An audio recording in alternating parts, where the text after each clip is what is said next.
Thank you for listening to Serves You Right. My name is Andrew, and today I have a surprise.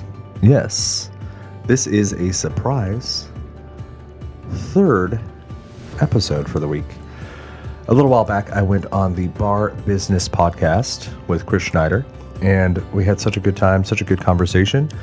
I asked him if I could release some of it on my show. So if you want to hear the full conversation, go over to his podcast. But without any further ado, here is part of the show, part of the conversation, and you get to see me in the hot seat for once.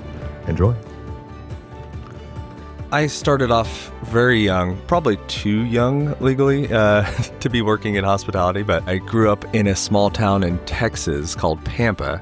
There was a little bar/grill on the edge of town called Smokin' Joe's Bar and Grill, and they were looking for someone who could work odd nights, like Tuesday, Wednesday, to give the owner some time off. I was the cook, waiter, and dishwasher at the same time to kind of give you an idea of how small the spot was. And I loved it. I don't know why I loved it, but I did. The money was easy, and from that spot, I quickly realized that if I wanted to increase my earning potential, I had to go somewhere where you could actually fit some more people in the building. I went to a little spot called The Plaza, just slinging enchiladas, and super busy. I thought, this is great. Making all this money, I was saving up to buy a car, like all the normal, typical teenage stuff. Go to college, figure might as well just keep on this journey. So I walked into a spot in Santa Fe, New Mexico, where I went to college called Tabla de los Santos. And I didn't have much experience outside of my small town in Texas. So they said, we could use you as a busser. And I thought, fair enough. Came back the next day. I noticed that they are extremely disorganized. The guy I'd talked to wasn't there, and the other manager on duty asked what I was doing, and I said, I've been hired, and I didn't outright lie, but I kind of implied like I'd been hired as a waiter, and so I started waiting there. The guy that hired me eventually got over that small deception because I was doing a pretty good job, and during college, I'd just work on the weekends just for some spare cash. And one winter, I stayed behind, and they needed actually a little bit of help in the bar. A couple of the bartenders got sick, and so I said, whatever. I'll pick up some extra money. I'll work some Fridays, Saturdays. All my friends are out of town anyway. And I worked that one weekend, and I fell in love with it.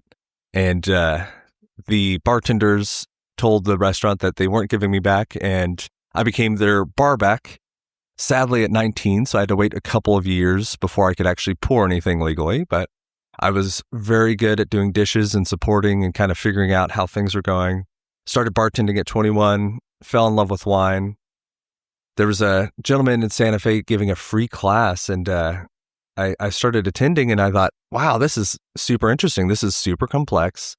But it activated all my nerd reflexes of like very minute and very specific, detailed, hard to understand, but really fascinating info. And it gets you drunk. And it was like, this is everything that I'm interested in college. So started studying, and the quartermaster Psalms was giving a test in Denver. So me and my best friend at the time drove up, got the intro, and thought, man, this is fun. Started working at an Italian spot and really, really just started digging in. It was like reading about wine, tasting wine with friends, formed a tasting group. We went and got our next level for the Quartermaster Psalms. Then they were looking for someone to help kind of manage the bar at this Italian place. I started doing that. We'll talk more about this, I'm sure, but I was probably one of the worst managers you've ever seen. Learned some quick lessons about what not to do.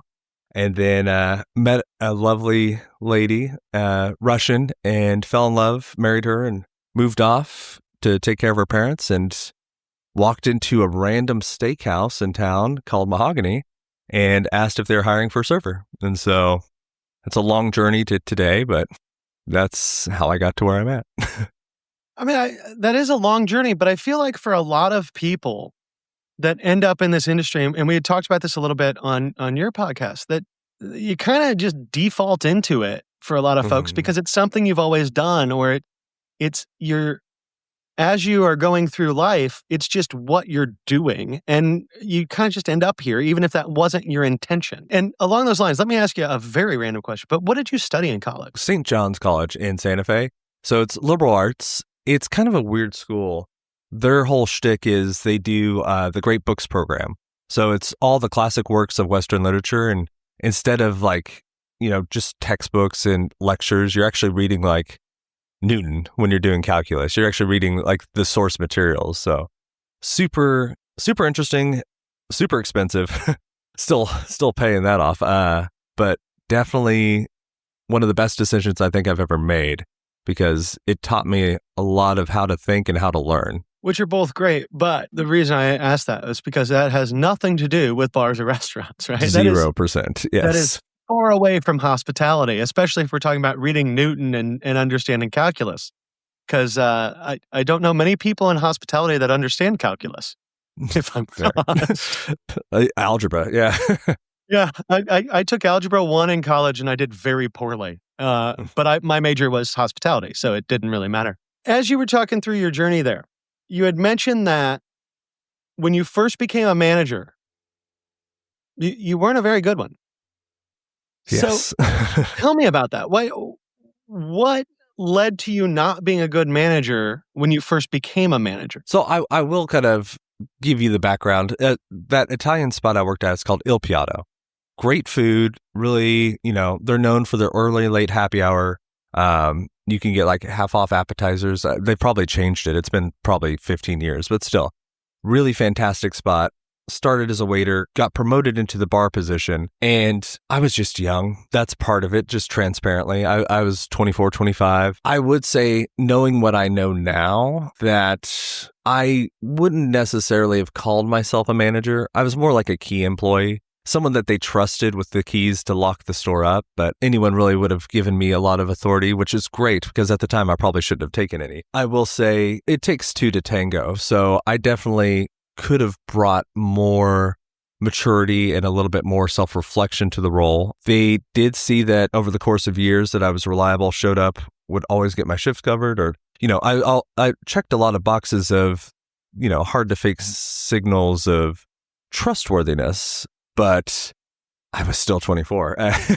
And, just like any 24-year-old, having a great time, attracted to the other bartender and hitting on the waitress and doing all the things that you'd expect a 24-year-old male to do, which maybe isn't the best thing to do when you are entrusted with the keys to the building.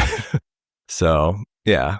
Well, that's true. One of the things that I noticed as you talk through that is you talked about, you were young, you were doing things young people do. Like that's all, I think, kind of a given, especially in an environment where we're hanging out at night and there's booze involved. Like we have to be careful. But at the same time, it doesn't sound like you were given much direction in those areas either. Yeah, that's true. I would say that my training in respect to management probably mirrored the training that a lot of restaurants and bars have, where it's not like this is what you do, but more observe. I got to see what the general manager did on a day-to-day basis, what the owners would do when they were in, but never was it really discussed like how to do it, or like, there was no interactive element. It was just, you are that person, emulate what you've seen, which maybe someone with a little more maturity or experience could have done that, but I definitely could. To me, when we think about that, emulate what you see, because you're right, that is how most training in this industry unfortunately happens. But when we say emulate what you see, you have to have a great example, right? If you don't have a perfect shining example of a manager to copy, that's kind of a big ask for people, I would think. Yeah. And, say what you will about Santa Fe. It's got its good and bad points, but it's got a strong culture of drinking and partying and having fun. And I, have seen some great examples of maturity and leadership and management, but I got to see plenty of examples that did not live up to that name too. So, yeah. But now, obviously, if we're talking, you started in Santa Fe managing in your 20s, and it's, you weren't necessarily set up great. But now You're managing a quite nice, quite high-end steakhouse that is definitely in that fine dining category. So along the way there, something had to have changed in your approach to management. Oh, sure. And Yeah. did that come through just time and experience? Did that come through additional training you got? How did you develop as a manager over that time? Oh, sure. So I would say, my time in Santa Fe was all kind of not the shining example of management, but when I meet my wife and then end up moving and going to Mahogany, that's when things really started turning around. So Mahogany is part of a larger group of restaurants called Hal Smith Restaurants. They have about 80 different locations across more than 10 concepts throughout the middle of the U.S. And, when you work for anything chain-ish, and I wouldn't call us full-on chain, but we're like chain-ish. There's a corporate office, but, it's still just a couple of people that started it sort of thing. Once you get past that one or two locations, I feel like you almost by necessity have to have some sort of structure. So I started there and, walked in off the street, and the general manager, I didn't know this at the time, was the lady that actually interviewed me. And she hired me, started as a server, and then just looking around and just kind of seeing how the place ran, seeing what the training program was when I went through the training program, I was trying to figure out what I wanted to do because I didn't want to bartend for my whole life. There's only so long you can carry kegs around without like really starting to fill it. And so I asked the general manager, Amy, if she was looking for a manager, and she said yes. So I put my name in the hat, and they were happy to have me. And, I would love to say that was the end, a very straight line to just perfection, but that's definitely not true. I quickly learned the whole lack of things that I probably should have known in the past. I got thrown in, they decided to kind of toughen me up by starting me off in the kitchen and training me back of house first. And it was an interesting step because I've never had any back house experience. And so all of a sudden I was thrown into chopping things and doing inventory and all the parts of running a restaurant or bar that I haven't had any experience with. And I'm quickly learning, what exactly, first in, first out really looks like at a very busy restaurant, what it means to, calculate inventory where you have the starting cost of goods, purchase it. Like, I am thrown into the deep end, and it was a struggle for a while, honestly. I definitely did a little bit of brute force work. It just tried to take my all to it every day, and sometimes did not achieve the standard even they were looking for. But yeah, I kept coming back, and I didn't stop until I finally got a hold of something. And kind of a funny story that I was reminded of the other day, when I went through my first training in the back of house, the morning crew, or the people that clean everything, prep it. There's a guy, Roman Santiago, and they train you through every section. So I was doing 3 days with him, cleaning, scrubbing the floors, and this guy has trained all the managers, and he doesn't speak perfect English, but well enough that we could figure out what was going on. And I'm just following him the whole time, and I'm cleaning what he cleans, asking him what to do. And at one point, he is going towards the restrooms, and I'm following him. He's like, no. I'm actually going to the restroom. Like, I don't need help here. and he's telling me this because he's like, I knew you'd be a good manager because no one else followed me like you did. You even followed me to the restroom. Like you were in it. So, well, I think that's a really good point, right? It's a manager or as an owner, if you want to really understand what your employees are doing, you have to follow them. You have right? to. You have to be involved. Yeah. Now, you had mentioned, so you had kind of a rough management training in Santa Fe.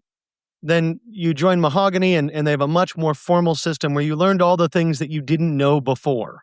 Mm-hmm. And so in your experience, because one of the things that I think a lot of owners have issues with is knowing, hey, here's what I need to teach my folks to be effective at their job. And some of that is because not every owner has done it all, right? Has worked through all the positions. Some of that is just because, even me, where I've done a lot of it, sometimes I forget, right? And Yeah. I would just wouldn't train somebody on something because I'd be like, oh yeah, that's just the simple shit. Everybody knows that. Well, it's actually not. So where do you see, when we're talking about that transition into management, where do you see the gaps that kind of are most pervasive in the industry? Gaps in ability to transfer knowledge to people joining the management team. I would think a big thing that I think Mahogany and Housesmith does right is holding on to a regular cadence of review and also kind of open conversation. And so, we have a very formalized, we know once a month we're going to sit down, me and the general manager, and we're going to have this one-on-one 30 minutes uninterrupted of this is what you're doing. This is what I've seen. Here's your goals and priorities. And do you have anything for me? And I do that now with my managers too. And then twice a year, it's a longer kind of 2-hour thing with a whole evaluation. And this is where you're doing at every level. And this is what we see. And what are your goals? And, that's the point in time where we talk about raises, if raises are on the table. And so I think without that regular cadence, it's easy in the day-to-day to kind of let people do what they're doing. And it's, delegation's great, but it's almost like abdicating your responsibility by delegating it away and not checking, and then all of a sudden you're like, oh, nothing's done and no one knows what they're doing.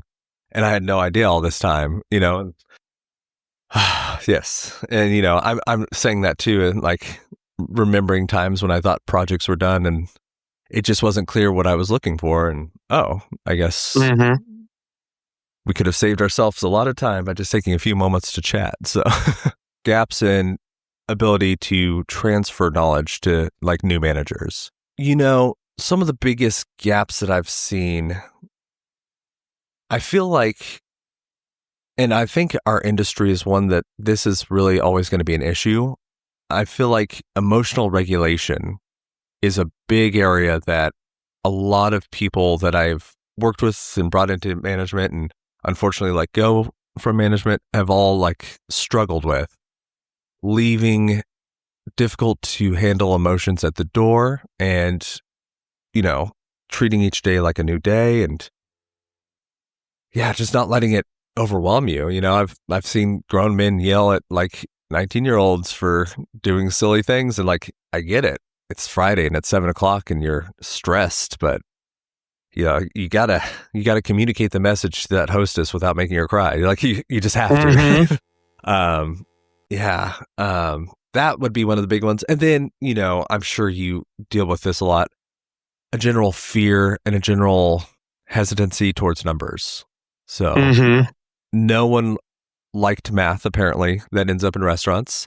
And, love it or hate it, you are going to live or die by whether or not you're profitable. And so if you don't know how to figure out, I know you're big with beer sales. If you don't know how to figure out whether or not your keg systems are working, you're going to lose money. And you're going to lose money silently and slowly over a long course of time.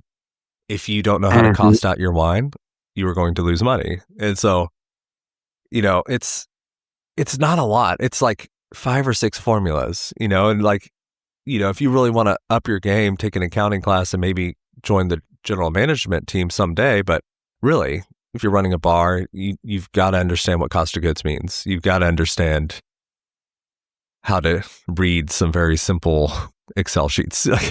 Yeah. Well, and I think, as part of this conversation, it's something that you should know before you become a manager, right? This should be part of everyone's training, is just to let everybody know these numbers.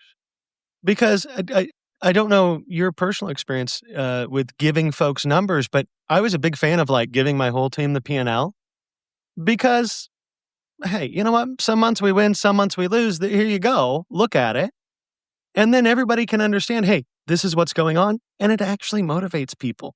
When your team doesn't understand the numbers, and I'm sure you probably have some really good personal experience in this space, they don't even know how to manipulate them. They don't know how to be better. Sure. Yeah. I share the full P&L with our whole management team. We usually, with the like frontline servers, only really talk about sales per day, which it's kind of their like lever on what's happening on the P&L. But if you don't know, you just like how do you improve what you don't know? How do you lose weight if you don't step on the scale? Right. You don't know. Yeah. Yeah, and so it seems like all this really comes down to a little bit about emotional maturity, a little bit about understanding the numbers, and a little bit about how to manage. And so this gap that could seem quite large in what we're giving managers when they first become managers and what they need. If you're enjoying this, please take a moment, share it with a friend that you think might actually enjoy it too. It'd mean the world for me, and that's really all I could ask of you. All right back into it. It actually really isn't that big of a gap. It's just we have to do something about it. Does that seem fair in your opinion? Yeah. I think that's a good kind of overview. I would add, I think there are a lot of people out there that have traits that would work well as managers, but I don't think any manager has ever been born. They have to be made one way or another. It's whether hard knocks or someone who takes the time to pour into them and build them up, or a lot of trial and error and a lot of mistakes. Like you gotta, one way or another. So might as well expedite the process. 100%. And so I want to pivot a little bit here because one of the things that's interesting, quite frequently on this podcast, we have a lot of bar people, we have a lot of restaurant people, or we have some restaurant people, but normally it's more casual dining. You work in kind of the top tier of the industry in fine dining, if you will. Although we could have a whole separate conversation about what fine dining means nowadays. 2 or 3 hours, yeah. but you're definitely working towards the top end of the industry. What do you see? Because there's a lot of specificity. There's a lot of very high-end training. There's a lot of a lot of additional attention to detail that you see in fine dining that you don't see on the casual side. And I think a lot of times that people in especially the bar industry, we have a tendency to look at fine dining and go, yeah, who wants to do that? There are tablecloths and shit. Like, that just sounds annoying. But at the same time, there's a lot of fine dining knowledge and a lot of fine dining standards that are very applicable to the lower end of the industry, the bar industry. Even if you own a dive bar, there's stuff from fine dining that's applicable. Sure. So what do you think that bars can learn from kind of that high-end fine dining experience side of the industry? Yeah. This is something I've thought about a lot. So kind of my background too, to kind of inform the answer. In Santa Fe, before I left, I worked at this place, Coyote Cafe and Cantina, and it is probably one of the nicest, if not like top nice, top 100 in the whole world. Awesome, fantastic food. The guy that owns that was a part owner of Geronimo, another amazing restaurant. But they actually, the reason I bring them up is they also have attached to their fine dining indoor, very high-end restaurant, patio that's open on the summers, and it is casual dining, like street food, tacos and Coronas and shot of tequilas. And so a lot of the crew that was working inside during the summer would work outside as well. So you get to see that, juxtaposition of these two different worlds collide. And I think the thread that kind of the important thing that is present in all of fine dining, serving the food from the left and clearing from the right and drinks from the right and open face and the tablecloths and polishing the glasses, it's honestly attention. It's paying attention to the guest that's in front of you. And I think that secret you can take anywhere. And like, you're not going to have tablecloths in the dive bar, but are you, looking up and catching people by the eye when they enter, even if you can't help them right away? Like, that is one small aspect that you could say is informed by fine dining. It's seeing the person that's coming in, your guest, as a guest, actually giving them something precious, your attention, and trying to serve them in the way that you are, most capable of, whatever's possible, and just seeing them. And like, in the era of like TikTok and everyone's on their phones and no one's paying attention anyways, like that is something unique. And, you can have bad experiences in fine dining atmospheres when they're not paying attention. Like, I could tell you horror stories about people who forgot to sell the food, and I've got guests who've been waiting for an hour without steaks and everything in between. But I think that that's the thread that kind of ties together why people like the fine dining and what you can take from fine dining into any restaurant. It's attention. Are you actually paying attention? I couldn't agree more, because that is, to me, the biggest thing with fine dining is that attention to detail. The other thing that you said that I kind of want to hit on real quick is actually seeing the guest, right? Realizing that not every guest is the same, and knowing how to adapt what you do just that little bit to make the guest perfectly comfortable. It's one of those things. And, I go back and forth on the question of, can you teach hospitality or do people have it innately? And, I do think you can help foster it. I do think some people have more of a natural just disposition in that direction. But, I'm thinking back to this time in Santa Fe, and there's this bartender that worked there, Leahi Mayfield, and she, I walked in, it's El Paseo Bar Grill, just like this random spot. And it was my 22-year-old days, so I ordered a vodka Red Bull, because of course I did. And then next time I came back in, she recognized me as I was coming up to the bar, and she had it ready for me. I'll always remember that. I'm like, oh, this girl's paying attention. And, after that, we ended up, getting to know each other, became friends. But when you have those moments when someone actually sees you and notices that you're different and responds to you in kind, like, you don't forget that. Like, this has been 13 years later that I'm still remembering that first trip into this random divey bar in Santa Fe that no longer exists. And it's still there because someone was just paying attention enough to remember me. One last thing I want to hit on before I let you go for the day, which is wine, because you are a certified sommelier. Which, for everyone listening, if you have no clue what that means that Andrew spent a whole lot of time, like hundreds of hours studying wine, and knows more about it than probably 99% of the people on the planet. Because that quartermaster sommeliers is a very difficult process to go through. Yeah. Now, with that said, because you do know all about wine, and you probably know more about wine regions than I've ever even tried to read. But what can bars do? Because bars we don't sell a lot of wine in a lot of cases, especially your dive bars, right? For a lot of folks, it's under 10% of what they're selling. But wine is still an essential part of every bar, in my opinion. I don't think you can have a bar without having some wine. So how can a bar that does a small volume of wine run a good wine program and actually give folks what they're looking for? Yeah. No, that's an interesting question. So first thing I'm going to say is always default to fresh. So fresh is always going to be better.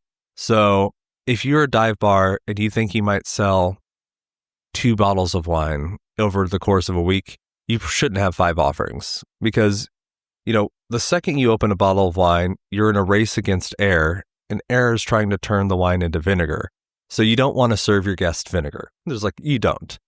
So if you have a choice between more or less, and I'd recommend to test it too. See if people respond to having a couple more. You'll find your sweet spot pretty quickly. Depending on what state you're located in, you can likely get, instead of full cases, just a couple bottles. So this is something you can actually truly test, because you don't want to be on the line for, a couple $100 case of Napa Cab that you just aren't going to sell at your dive bar. You're going to take it home and drink it eventually, or let it go bad and pour it out. So 1 or 2 bottles. I don't know why this seems to happen, but for small restaurants, not like full-on dive bars, but just kind of more casual locations, there's always some sales rep that finds a way in and convinces whoever's buying the booze that they can sell like Viognier. And so they get like a case of Viognier. And so you see it in like all these little bars where it's like normal listing, and then 7-year-old Viognier that's been around, the one case they bought, they haven't been able to sell in 7 years. So anyone, even if it's a great deal, really think about, do I need this case of strange white wine? Will this sell? Test it. Buy one bottle. When it doesn't sell in 2 months, you'll be glad you didn't buy a case.